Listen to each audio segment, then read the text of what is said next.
చెల్లి భానావతి మంచిగా ఉన్నది అయ్యా.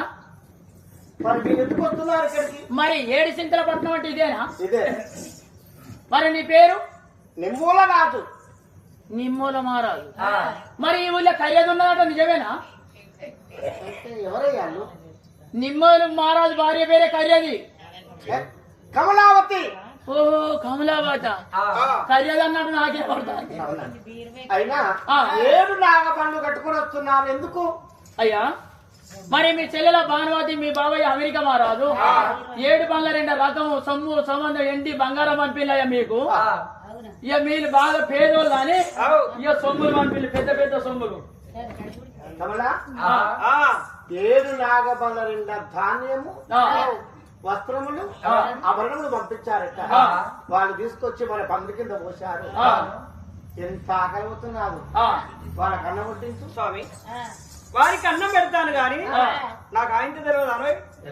వాళ్ళకు అన్నం పెడతాను గాని ఈ ధనము ధాన్యము సొమ్ము సంబంధము 12 గుంజల పందిట్లో పోశారు.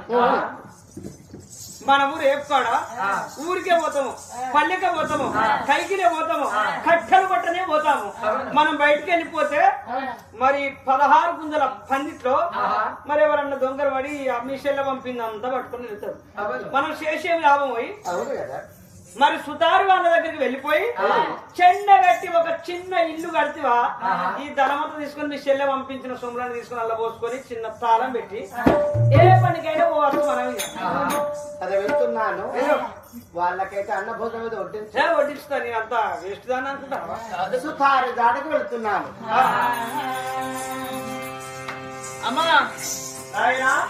నేను ఎర్ర డండ్ల వాడి ఉడుకుడుకు దుబ్బాలో ఉత్తరైన పుల్లలో పడుకుంటా.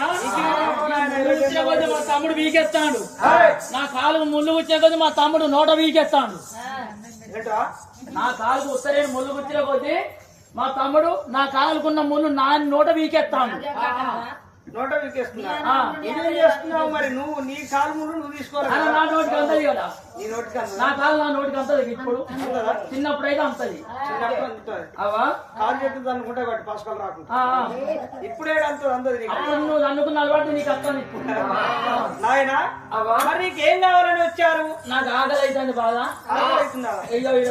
పెట్టి అరే ఇస్తారు వారేసుకున్నా. ఇస్తారు పెట్టావు. ఇస్తారులో అన్నం పెట్టాలి కదా నీకు. ఒక్కరోజు ఇవాళ ఒక్కరోజు వీరికి అన్నం పెట్టిందంటే ఇంతమంది వచ్చారు. ఇంతమందికి దుకాణాలకు వెళ్ళిపోయి మా ఆడబిడ్డ పంపించిన సొమ్ముని మార్పించి ఉప్పుతోటి 9 పప్పుతోటి 10 తెచ్చి వీళ్ళకు వంట చేసి వీళ్ళకి పెట్టి ఇవాళ తిన్నారు రేపు మళ్ళీ రారా. ఇవాళ తిన్న అలవాటుకు రేపు వచ్చి మళ్ళా కమలావతి సత్యం తల్లి సత్యం గల్ల తల్లి అని మళ్ళీ అడగారు. ఇల్లు ఇక మా ఆడబిడ్డ పంపించే లాభం ఇళ్ళకే సగం సొమ్ము వీళ్ళకే కావాలి. ఒక్కొక్కడు 7-8 ఫీట్లున్నారు.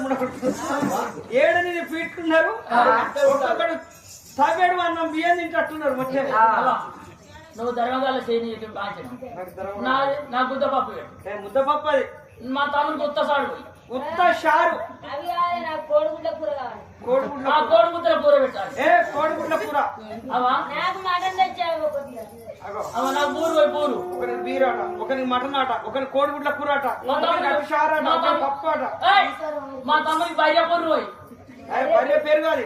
మా తమ్ముడు తింటాడు బాగా అలవాటు వాడిని. మేము ఉండే పేద వాళ్ళం అంటే మా ఆడబిడ్డ పంపిస్తే ఇంతమందికి ఇన్ని తీర్ల కోరినాక ఇక మా సంసారం ఉంటుందా? మా ఉన్న సంవత్సరం వాడికి అడిగి అవుతుంది. మరి వీళ్ళకి ఇప్పుడు పెడితే మరొక్కసారి మా ఆడబిడ్డ పంపించినప్పుడు మళ్ళీ పెట్టమంటారు. మళ్ళీ పెట్టవలను. వీళ్ళని ఇప్పుడే బెదిరించి పంపిస్తే మళ్ళీ వచ్చినప్పుడు ఆ ధనవంతి ఇంట్లో పోసి అట్టిగిన పోతారు.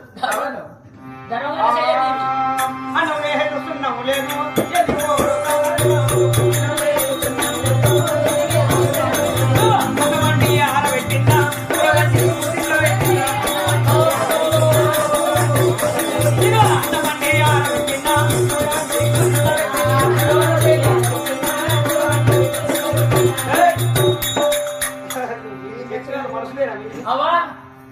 రాక్షసి పుడుక పుట్టినట్టున్నది.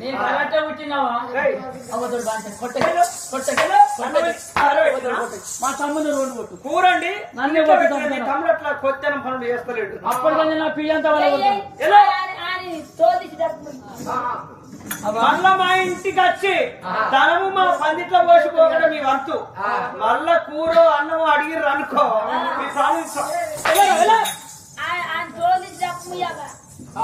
నేను ఉడుకొడుకు దుబ్బాల ఉత్తరేని ముళ్ళల్లా ఎర్రటి ఎండకు కింద కాలు కాలుతుంటే మీద ఎండ కొడుతుంటే చెమట పోయాంగా ఓటేమో నడుస్తుంది ఓటేమో బుడదల గుంజుతుంది ఓటేమో గడ్డ గుంజుతుంది అంతగానో బాధపడుకుంటా నేను ధనవంతా తెచ్చి దీని పందిట్లో పోతే చిప్పిరెంటికి దానికి సిరేస్తానట అగలుడు అశం కాదట అసలు దీని అయ్యమిండలు సొమ్మైందంటే ఆగనే పోను అనుకుంటా ఇంకా ఎక్కువ మాట్లాడితే చెవులు మీకు చేతులు పెడతాను అప్పాలని ఆడుకోవాలి పళ్ళు మీకు బెండు పెట్టదు మరి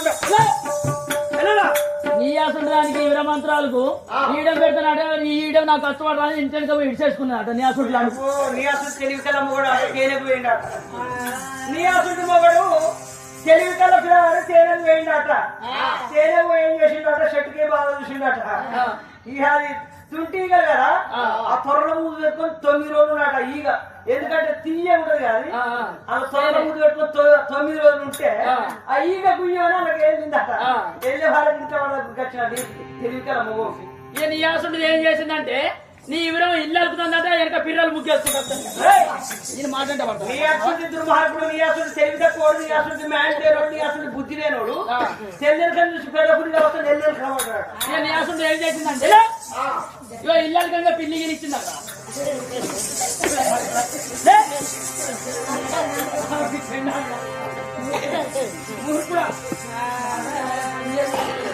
ఎక్కడ అక్కడ కొట్టినాక గెదివినా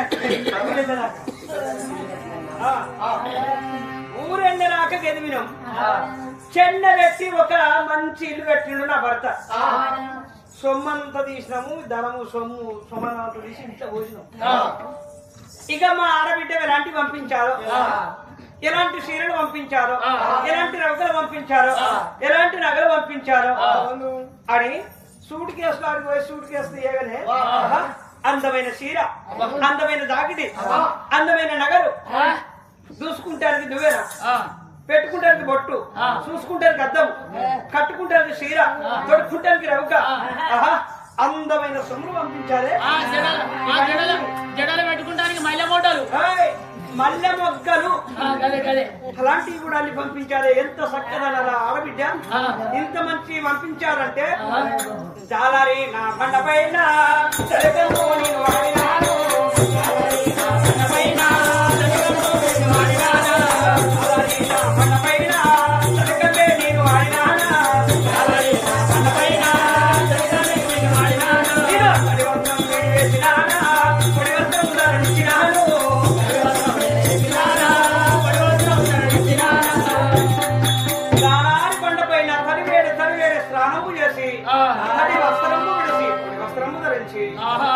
ఏడేడు మేడల్లో ఆడబిడ్డ పంపించిన సొమ్ములన్నీ ధరించిన